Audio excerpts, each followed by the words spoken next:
नमस्कार मित्रांनो, स्वागत आहे आमच्या यूट्यूब चॅनलवर। तर मित्रांनो, लेक लाडकी योजनेअंतर्गत आता राज्य सरकार लेक लाडकी योजनेला या ठिकाणी गती देणार असल्याची माहिती सांगण्यात आलेली आहे। या संबंधीची संपूर्ण माहिती आजच्या व्हिडिओमध्ये आपण बघूया। तर चला व्हिडिओ स्टार्ट करूया। तर मित्रांनो, लेक लाडकी योजनेचा लाभ पिवळ्या आणि केसरी शिधापत्रिकाधारक कुटुंबांना या ठिकाणी दिला जातो आणि या कुटुंबांना मुलींच्या जन्मानंतर 5,000 रुपये, इयत्ता पहिलीत गेल्यानंतर मुलगी 6,000 रुपये, 6वीत गेल्यानंतर 7,000, 11वीत गेल्यानंतर 8,000 या ठिकाणी अनुदान दिले जाते। लाभार्थी मुलींचे वय 18 वर्षे पूर्ण झाल्यानंतर तिला 75,000 रुपये रोख रक्कम या ठिकाणी देण्यात येतात। अशा प्रकारे एकूण बघितलं तर या ठिकाणी 1,01,000 रुपयापर्यंत या ठिकाणी मदत जी आहे राज्य सरकारमार्फत देण्यात येते लेक लाडकी योजनेअंतर्गत। आता लेक लाडकी योजनेला या ठिकाणी राज्य सरकार गती देणार असल्याची माहिती महिला व बाल विकास मंत्री अदिती तटकरे यांनी दिलेली।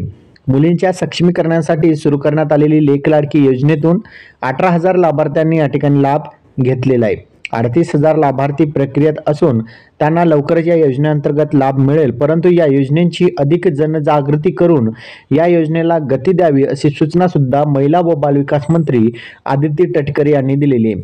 मंत्री कुमारी तटकरे यांनी आज मंत्रालयात लेक लाडकी योजनेचा राज्यस्तरीय आढावा घेतला आणि यावेळी महिला बालविकास विभागाचे सचिव अनुप कुमार यादव, एकात्मिक बाल विकास योजनेचे आयुक्त कैलास पगारे व संबंधित अधिकारी यावेळेस उपस्थित होते।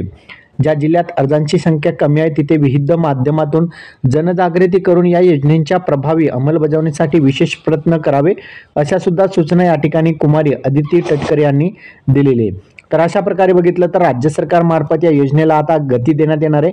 प्रत्येक गावामध्ये, प्रत्येक ग्रामपंचायतीमध्ये या योजनेचे या ठिकाणी माहिती देण्यात येणार आहे आणि अर्ज कोठे करायचे या संबंधी सुद्धा माहिती त्या ठिकाणी तुम्हाला देऊन जनजागृती या ठिकाणी केले जाणार आहे। हा व्हिडिओ तुम्हाला कसा वाटला कमेंटमध्ये सांगायचा विसरू नका। तुमच्या घरी जर मुलगी असेल आणि 1 एप्रिल 2023 नंतर जन्मलेली असेल तर त्या ठिकाणी या योजनेअंतर्गत त्यांना लाभ दिला जातो। त्याच ठिकाणी तुम्ही जवळच्या तुमच्या अंगणवाडी सेविकाकडे अर्ज करू शकता। चॅनलवर नवीन असाल चॅनलला सबस्क्राईब करून साईडच्या नोटिफिकेशन बेलला प्रेस करा। इथेच थांबूया। जय हिंद, जय महाराष्ट्र।